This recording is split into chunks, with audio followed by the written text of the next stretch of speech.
Hello, everyone. It's Linda Binns here again, and I am having today another inspiring conversation. And I'm so happy today to be talking with Lesley Nase, who is an animal communicator, animal healer. I am so passionate about animals, so I'm going to stop talking. I'm going to hand over to you because I want to learn as much as I can about you and what you do. So, first of all, tell us a little bit about what you do. Animal healing, animal communicating, what does that involve? Intuitive Animal Healing is my website. And I truly believe that all of us we're intuitive, especially with our pets. Yeah. We learn their language, and there are ways to learn it even more. And that is part of the animal communication. Uh, But I also have other healing modalities as a shamanic healing practitioner that's in there. And my specialty with pets is that I am what you might call a death doula. So the end of life support is very important to me, as Mm, the beginning of life is. yes. So I'm sure you, well, maybe not. I was just wondering how you got into doing this. And I was going to say, I'm sure you've always had this ability. It's not something you just learned how to do, I'm assuming, right?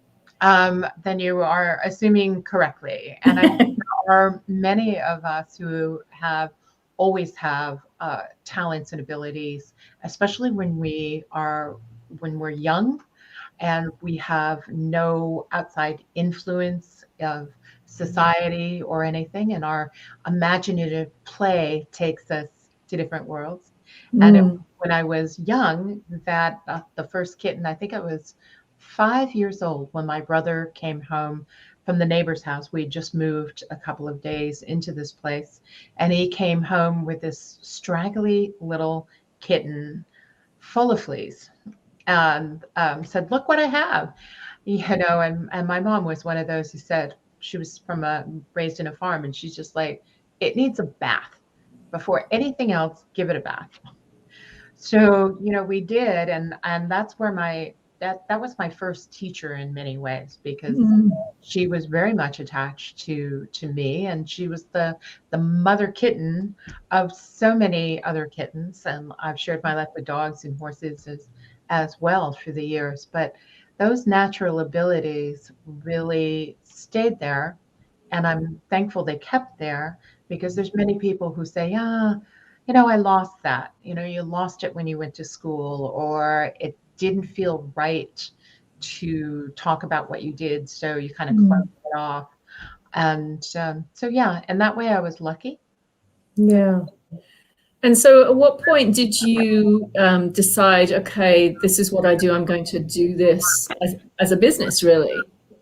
I What, wasn't until later in life, and what had happened is in many of us, we've got natural skills, and somebody will say to you, "Can you do this for me?" And I went, "Yeah, I can."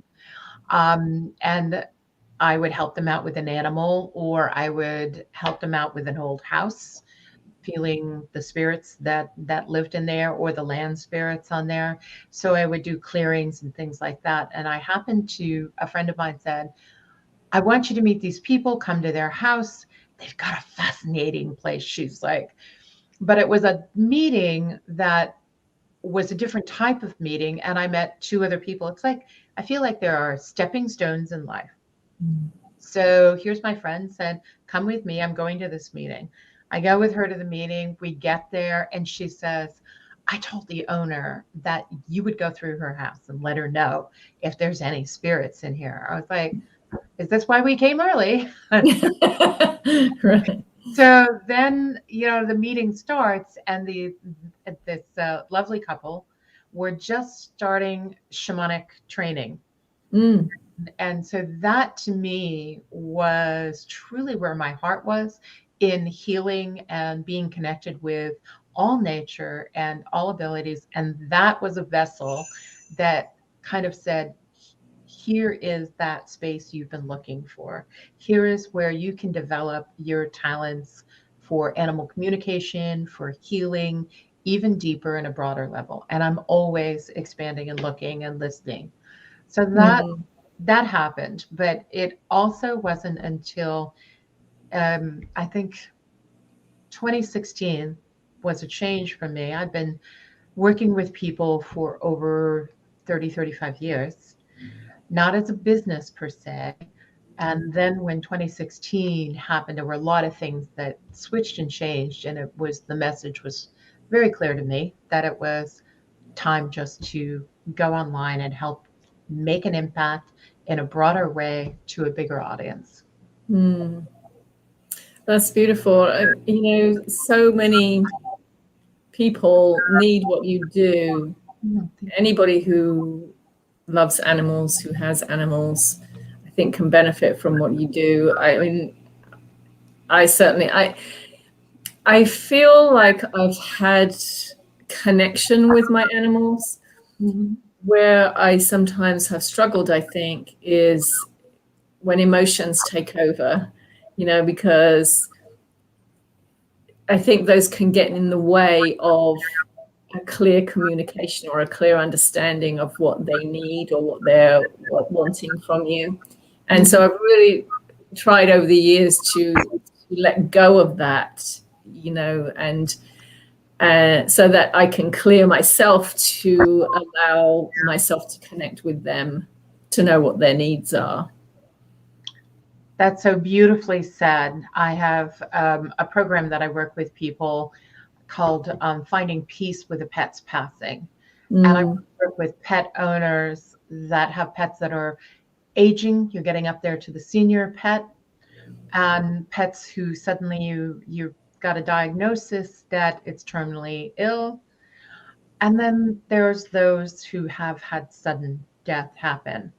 And that feeling of being so stressed out and at a loss to know what their pet needs is that emotional charge that makes it extremely hard, because we're looking through our human eyes, not through the pet's view of what's happening in life. And because our hearts are so open to these cherished cats, dogs, and horses that it's hard to hold that space and say, okay, it's time, because there's a lot of grief and guilt and deep sorrow that can happen, which can be so healing as well, because we all go through those times in life that our heart seems to break. Without breaking, how do we open up and love life again? How do we find that peace and joy within us? Oh, that's so beautiful. And, I'm sure it's no accident that we're talking today, because yesterday I had to say goodbye to my beloved little cat, Tinkerbell. And, throughout the process, I've had 3 cats. I had a dog before I moved to the US, and he died of congestive heart failure. He died the night before the vet had said, well, if he doesn't, see how he does tonight, but I think you're going to have to bring him in tomorrow. And he actually died that night in my arms. So, that was beautiful. But with my 3 cats, all of them, I've had to have them euthanized. And the first one, her name was Boots. And I had 2 cats at the time. Boots, who was older, she was 17. And then I had a younger cat. And the younger cat used to torment her all the time. And so she would get upset with him, and they would, there were always fights going on between the 2. And when she became ill and the vet was coming out to put her to sleep, now she couldn't stand, if the younger cat came near her, she would hiss at him. She didn't want him near her. But when the vet came and she was on the sofa and, ready, you could tell she was really ready to go. Right. And then my younger cat came and he sat on the sofa just above her to be with her. Yeah. And she completely accepted him there. And it was just such a beautiful thing. And it really spoke to me. I really felt that very, very deeply. And then the same happened. So when she passed, and then I got another cat as a companion to that cat that I had remaining.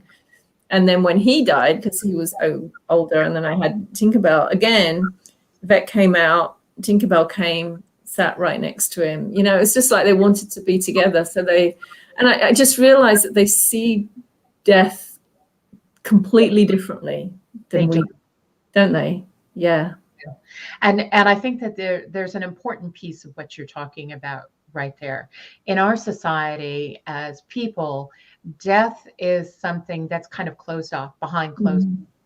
You know, we don't necessarily, I think the rise is that to sit with your dying and to be the witness there is actually an honor and a pleasure to be able to help them pass on.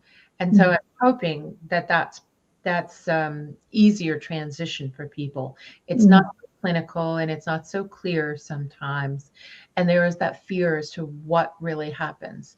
In the pet world, the real important part that you said is that when you can let your other animals be part of the dying process, they already know it's happening. Mm. Your dog knew that it was happening, Mm. and there was a switch and a change within your physical being that your dog kind of went, okay, she's okay, and I'm going to assume that you live with someone else and that they're okay, that Mm. they know that this is happening, and so it's time for me to leave, and they were able to leave.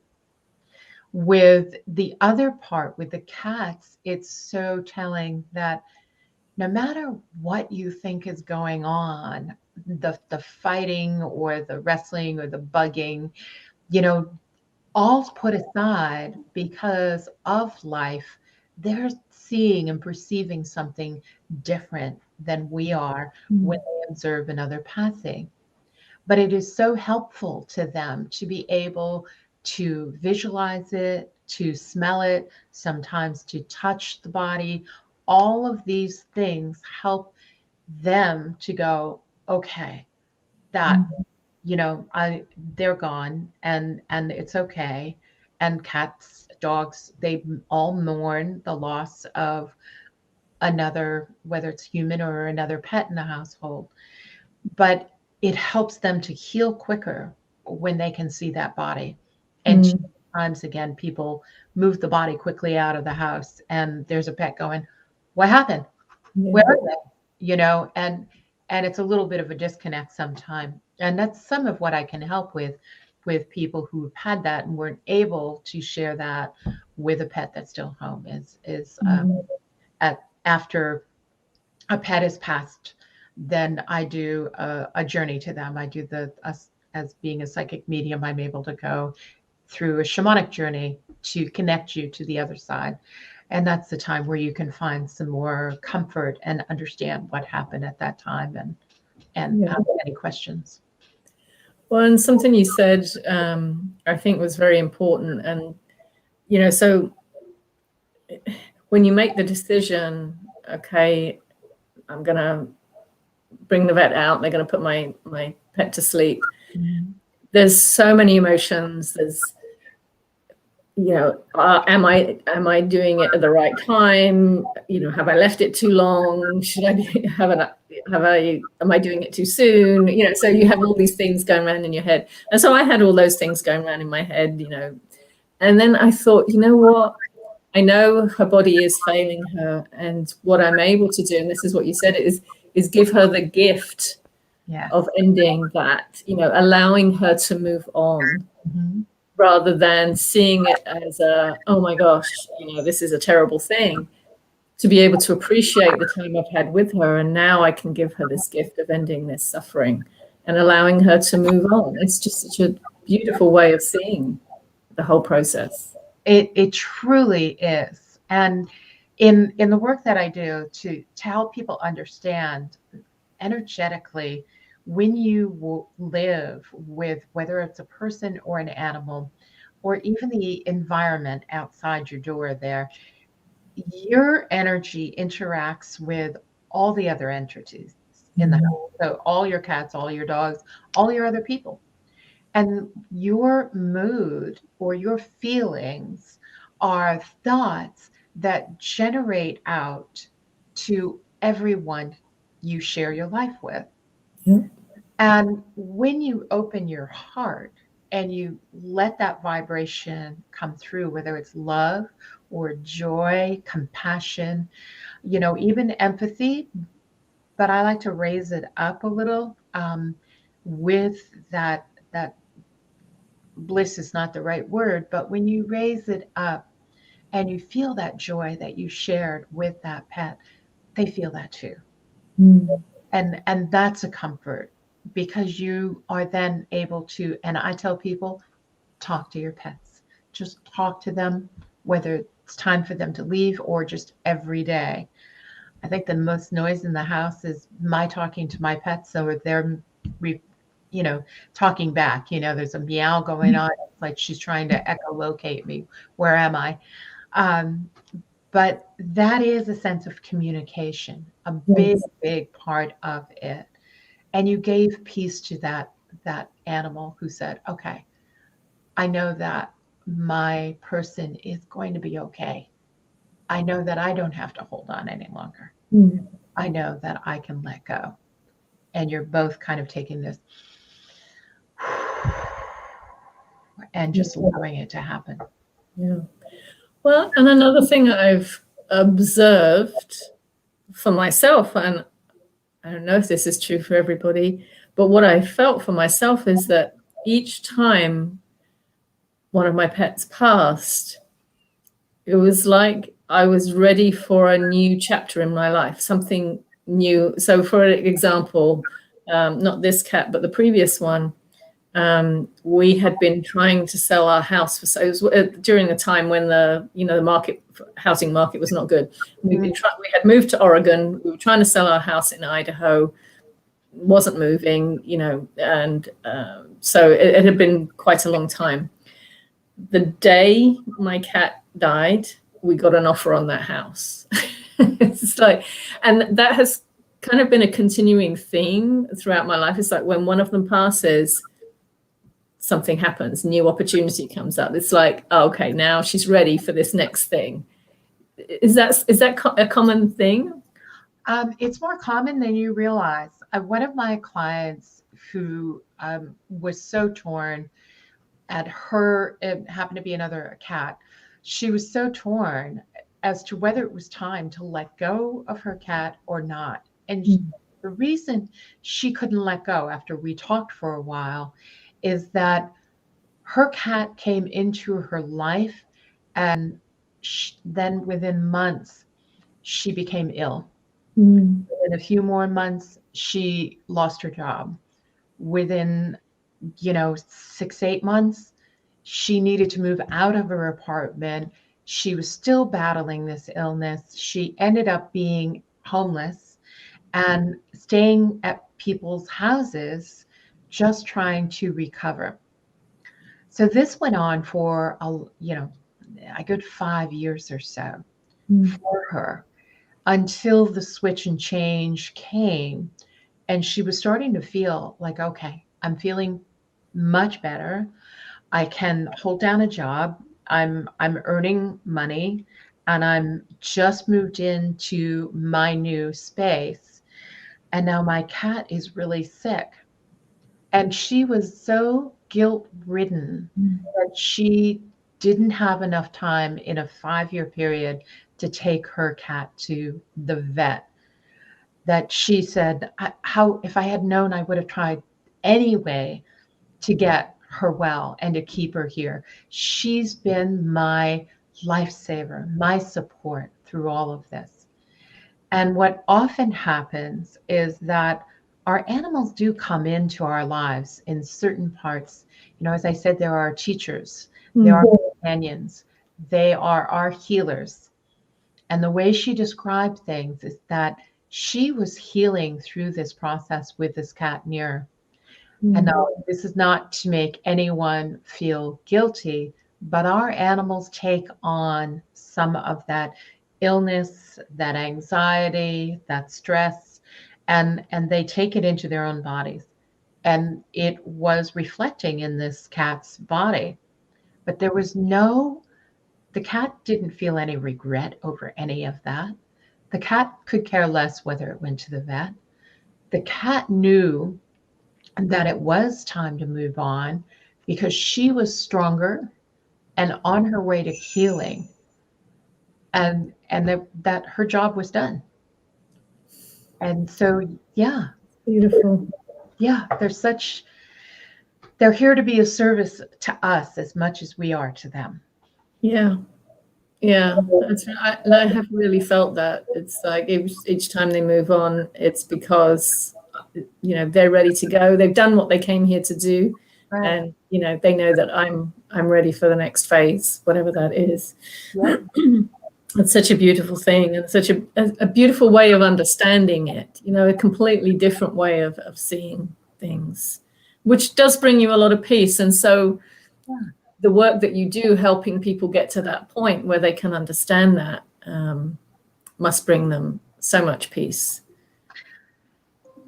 It does, because grief and sorrow can be there for years. Mm. And depending on how you approach it, it could be a mood that lasts for days, that turn into weeks, that turn into months. And then all of a sudden you find yourself, you're hunched over, you're uptight, you're worried, whatever the mood may be. And until you kind of let go of some of that and you gain understanding, that's when you can change your whole physical outlook, your mental, emotional, and even your spiritual outlook to help you embrace life and find that joy. There's still going to be the ups and downs. Some days will be better than others, but it helps when you can celebrate that life together and move on. That's so true. That's so true. And, just being able to get to that point where you can see it as a natural process and as a gift and celebrate the life that you had with them. And also, as you said, the more that you can come to that understanding and that acceptance, the energy of acceptance within yourself, the more you're going to be helping your animals, because they do absolutely pick up on that. Yes. Yeah. And if you want to help them be the healthiest version of you can be, right? Absolutely. And it's truly amazing how many animals, when I connect them, the person and the animal after they've passed, is either going to be there for the person when it's their time, or the other biggest message is, you were a great pet owner. You did so much for me. And that kind of lights a person up to know that they really did. And it's quite often I'll hear from the pet about, so they're thinking about another pet. Tell them not to wait long. It's just that they want to find that joy again. And just to have that idea that, okay, I might approach this again when the time is right, and to feel confident enough that you can do that. That's how we look at life too. When we feel confident enough to step out in the world again, we do that. Yeah. Well, it's such amazing and wonderful work that you're doing. How would somebody know that they need you, that you are the person that can help them? Or what point would someone be looking for you, I guess is my question. I think that there's, this is such uncertainty in life. I have one client who says, oh my gosh, I really need your program because I just got back from the vet and it says senior pets. I was not ready for my pet to be a senior, and so she was kind of thinking about, what does old age look like for my dogs? How do I change my lifestyle, or do I change my lifestyle? And what do I do for them during that? And the answer can vary when I do a session. I don't know until I get there what I'm told or what a pet, needs or wants until that time. But there are, if you're out there searching for something more, if you're already feeling inside of yourself that something's not quite right, and in this day and age, the looking holistically for answers that can empower you to make a better choice and decision in your life is really, really important. So I can't say that I can't pinpoint one place or another, but if you're looking and you're feeling like I want some more insight to this, that's the time to go to my website and intuitive animal healing, and it's a .net. So intuitive. Okay. Yeah. Okay. Well, and I do encourage anybody, if this message, if what we're talking about here resonates with you, go and check out Lesley's website, learn more about her, reach out to her, because this is just such valuable work, because you're helping not only the animals, but you're helping the people as well. And that helps the world, one person, one animal at a time. There you go. Yeah. That's how we make impact, yeah, right? It's true. I mean, it really is world changing, because we tend to have so much fear and anxiety and worry about, are we doing the right thing? Should I be doing this? And we question ourselves all the time. I did it, Sunday night, I knew, I made the decision, okay, tomorrow I have to make the appointment. She's ready. I know the time is right. And then, of course, there's the voice in your head that says, oh, but is it? But, she's a fighter, and she'll keep going. And so there was the two voices. And then I just said to myself, you know what? I know this is the right time. I'm not going to second guess myself. I'm not going to argue with myself about it, because I trust myself now. And I didn't always trust myself, but, I trust myself now, and it is the right time. And I really feel it was. But and I think, I commend you on that, to really take the time to trust yourself, to get quiet with yourself, because there's so many thoughts that can go through our head and play havoc with us. But when we sit and we come from the place of our heart, and that's where meditation can help you get clear, then you can move forward with, all right, I know that this is right, just like you did.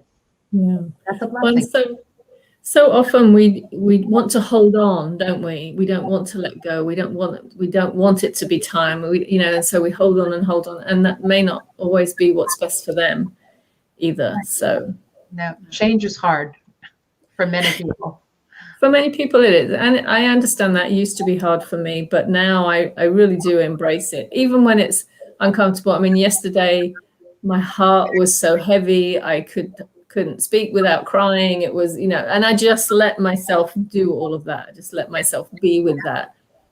And today, it's not that I'm any less sad. Yes, I'm sad. I still, I look around and I keep expecting to see her, but I can talk about it now. I can talk about her now without, because I understand that it was the right thing, and that she's at peace now, and it was the right thing, not only for me, but for her. Absolutely. Yeah. Sure. Well, tell us your website again. So it's intuitiveanimalhealing.net. Correct. Intuitiveanimalhealing.net. All right. Well, I really encourage you, if this resonates, to go and check out Lesley's website and reach out to her, because she's doing such wonderful work in the world. And this was a joyful conversation for me today. So thank you so much, Lesley, for joining me. And thank you. And helping me understand this better. Thank you. All right. Okay. Bye-bye. Bye.